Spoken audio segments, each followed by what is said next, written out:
xibaar yi Fatick dañ koy tàmbale ak collectif parents d'élèves yu nekk fële ca groupe scolaire bu école Dior ñoom daal ña ngay naqarlu doxalinu njiitu école ba ndaxte ci communiqué bi nga xamee ni moom la ñu jot daal nee nañu dañu leen exiger ñoo fay ñetti weeri mensualité bu avril mai ak juin laata ñuy inscrire seeni doom ci année scolaire 2020-2021 te école ba tamit ni daal ku ko deful daal ab certificat de scolarité donc lañ lay jox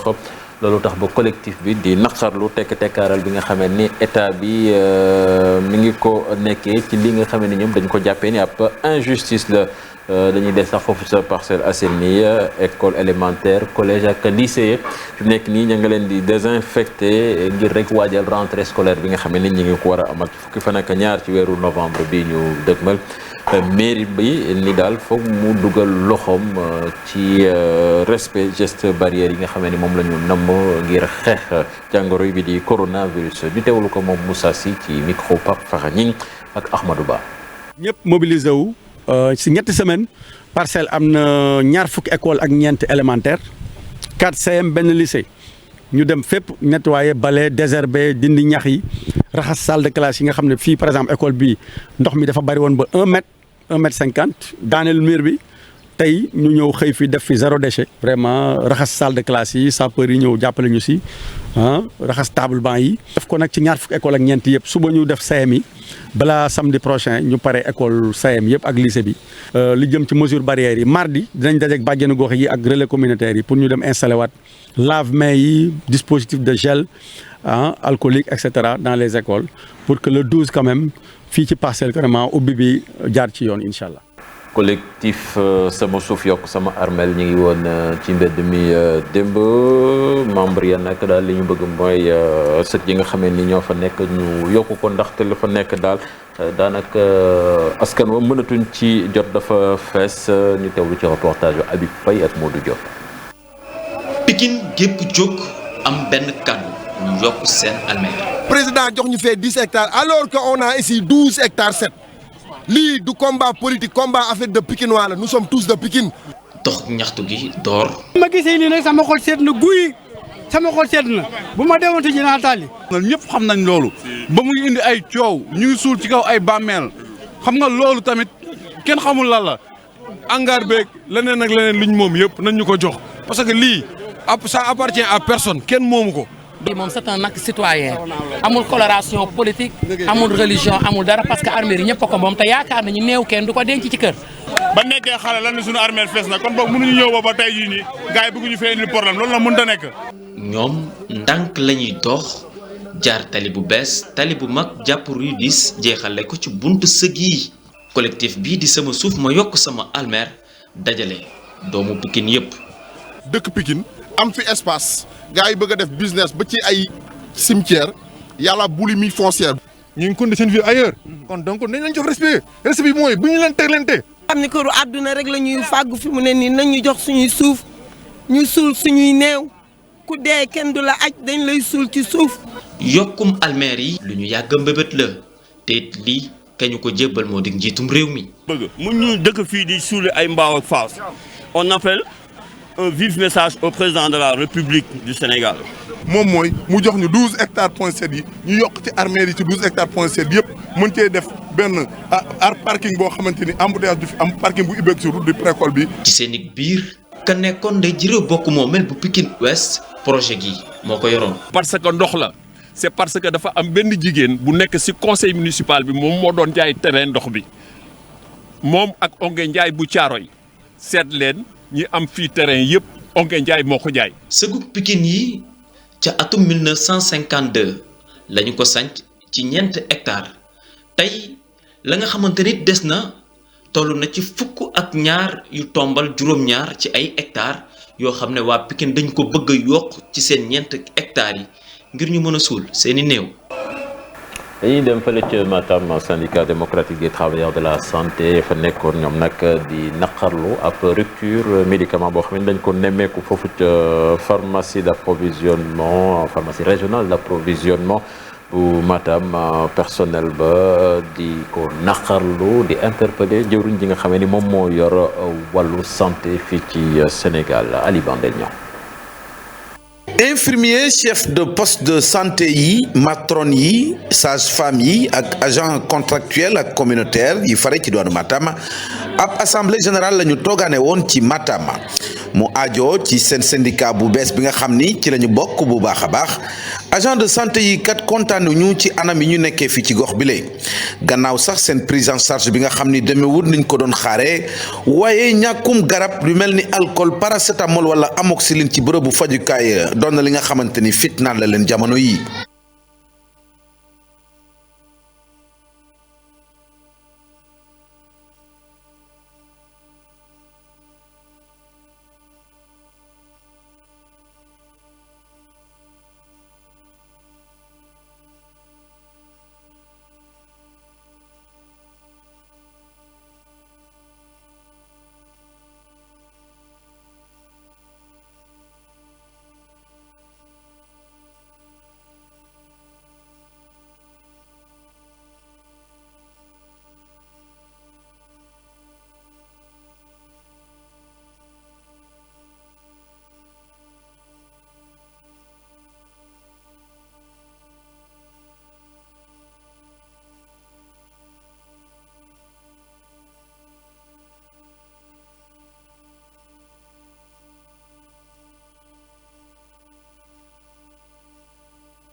bi mbas mi duggee ci réew mi ak léegi ay milliards ni yéeg nañ ñi dugal nañ ko ci secteur de la santé waaye agent yi fare ci doonu Matam ñoom nee nañu gisuñu si dara gannaaw bi ñu yëkkatee kàddu tëkku ni daañu bloqué système bi ci gox bile fi mu ne xaaruñu kenn ku dul réaction ministère bi yore wàllu wér gu yaram. fukki junne ak ñeent ci wàllu emploi ak fanweeri junne ak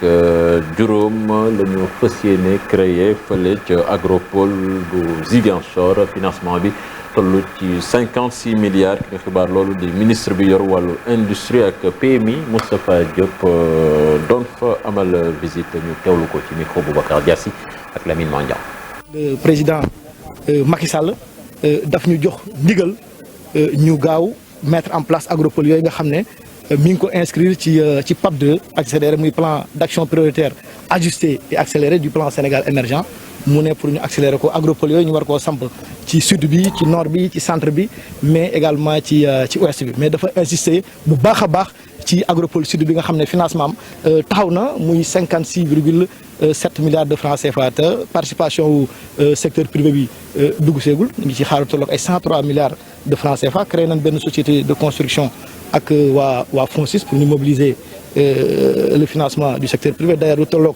plus de 19 milliards mobilisé nañ ko également ci côté boobu dina créer également de l'emploi pour les jeunes et pour les femmes parce que tey agropole sud boobu boo ko xoolee tey dina créer 14 000 emplois directs et 35 000 emplois indirects te dina toucher lu tolloog ci ay familles 365 000 familles da ci ëpp ay jigéen lañ ak i góor te ku ne xam na ay kay ndaw te ku ne xam na président Macky Sall gëdd gi mu jox tey région naturelle Casamance ak li mu bëgg Casamance tey développé ko économiquement mën a dem ci kanam ba tax na vraiment mu ñaax ñu pour ñu taxaw ci agropole bi rapidement ñu mën koo defar. dañuy dem bitim réew tàmbale ko ca Guinée Modou Fall ak Seydou Dalein Diallo mi woo askan wi foofu ñu def ab ville morte ngir rek naqarlu gañem Alpha Condé. gannaaw nag kon nga xam te ni lii di Cour suprême daan nay dëggal ndamu Alpha Condé boobee ci élection yi ñu génn ku jéggi ñoom yëkkati nañu seen i kaddu Seydou Dalein di sàkku nag ci doomu Guinée ne nañu téye seen i yoxo nga xamante ni foofee ca Conakry dara du fa am koom-koom bi du dox liggéey du am ngir rek ñaawlu li nga xamante ni jàppee nañ ko ne nañ ab càcc la. ci wàllu élection yi dañ koy déglu moom Seydou Dalein Diallo. Guinéens, mes chers compatriotes. ñu ngi sàkku ci mboolem doomu Guinée mu téye loxoom tey ji altine juróom-ñeenti fan ci weeru novembre ñun kujje gi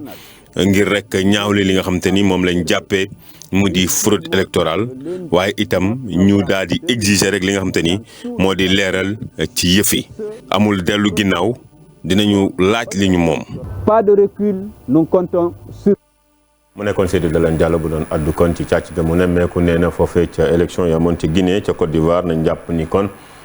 tension ya ngay wéy gannaaw rek nag benn ay bés bi ñu génn ci élection yi nga xam te ni ku jigi dañ ko ñaawlu te Alassane Dramane Ouattara daal di jël raw gàddu gi ci téeméer boo jël maam juróom-ñeent fukk ak ñeent yu tomb ñaar fukk ak juróom-ñaar ci wàllu wot yi ñette CI moo muy commission bi yor wàllu élection yi njëkkoon ko wax waaye ñoom la ñu namm rek kon ñi nga xam te ni moo di ko jéggi ñaawlu loolee ñu daal di leen di toppee tuuma gouvernement bi def ko nii kon ñoom rek ay acte terrorisme lañ leen di toppee ba ñu bari ci ñoom teg nañ leen yoxoo daanaka ki nga xam te ni moo di Pascal Affi-N'Guessan feesoon lool ci wàllu ku jéggi moom bañ ko tegee yoxoo ba léegi kenn tegu ko gët ñu ngi ko jàpp aljuma juróom benni fan ci weeru novembre ca Éthiopie foofee jëwriñ ju njëkk ji di Abiy Ahmed moom dàq ni nga xam te ni moo nekkoon jiitu l'armée ba di général Adem Mohamed ñeenti fan kon gannaaw ba mu ko dàqee rek kon li nga xam te ni moo di cong ci wàllub militaire foofee ca région bu Tigré nekk ca kon bët gànnaaru réew mi loolu it ñi ko xam ne moo di secrétariat bi waaye chef bi nga xam te ni moo topp kon ci ki ñu wàccee di général Berhanu Jula moom nag la ñu yëgal rek daal di koy tabb ca bopp l'armée ba ab communiqué bu bureau bu jëwriñ ju njëkk ji daal di koy dëggal waaye waxul lu tax rek ñu dax kooku lay ci rek jàpp leen fukki doomu aadama ak benn mujj nañ leen faat kon ñi leen faat di kon nga xam te ni mooy jihadis yi loolu lañ jàpp ñi nga xam ne di force sécurité yi nee nañ nag jihadis yi rek ñoom seen bopp kon ñoo amal ay cong ca la nga xam te ni moo di ab dox ba amoon foofee ca Bagdad ñu nemmee ko ci fukki doomu aadama ak benn yu faatu juróom-ñett ñoom am ci ay gaañu yëf yi ñu ngi dooroon sànni lacrymogène ba mujj kon def li nga xam te ni moo di attentat ñu ne attentat yooyu lay kon ki nga xam te ni moo di état islamique la ñu joxoñ baaraamu tuuma ca États-Unis jàpp leen am na njiit gu bees muy di Joe Biden ñu daal di koy tabb moom nag am ñenn ñu jàngat ni xëy na diggante Amérique ak état ak Afrique kon dana ratax rek loole ngir nga xam te ni kii di Trump moom faalewul woon trop lii di continent africain waaye Joe Biden ci politique internationale am dana ci xool bu baax a baax ban place la ciy jox Afrique dañ ci ànd ak Mamadou Moustapha Ndiaye.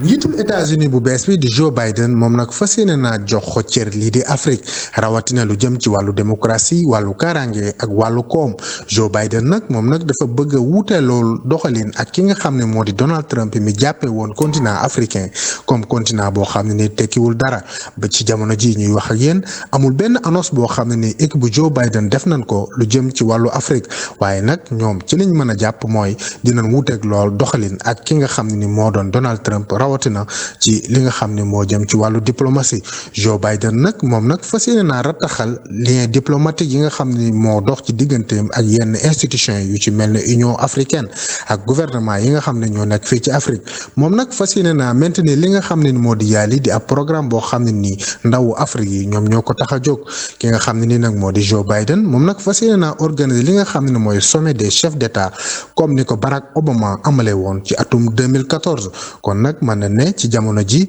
Joe Biden moom am na chance lool ndax day bénéficier wu ci expertise wu ñi nga xam ne ñoo di ay diplomate yu mag ku ci mel ne Nicolas Burns ak Susan Rice di ki nga xam ne moo yoroon lépp lu jëm ci wàllu affaire africaine ci jamonoy Bill Clinton.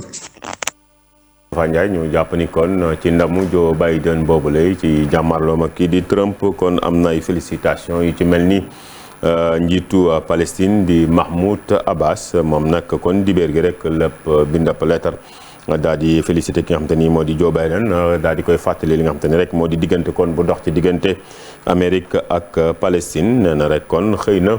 Joe Biden bu toogee dana doxal li nga xam te ni moo di wàllu leerte wàllu yoon waaye itam fexe ba delloo Palestine li nga xam te ni moo di dignitéem beneen tamit jëwriñ ju gërëm ki nga xam te ni moo di Joe Biden daal di koy félicité di Benjamin Netanyahu moom nag di njiitu Israël rek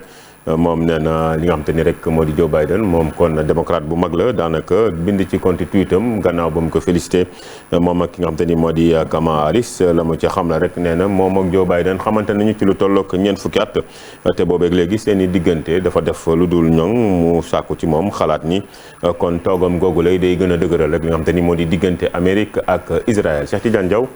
fii ñu yemale xibaar yu biti réew yi. jërëjëf Modou Fall félicitations yu bari na Alpha Condé ak Ouattara ñoom félicité wuñ leen sax de waaye jotuñ félicitation yu bari waaye dafa mel ni ñoom félicité nañ président bu bees bi. ndam lee takk suuf xëy na. ah c'est compliqué doo gis nañ fi ñoo am nañu félicité ñu tëb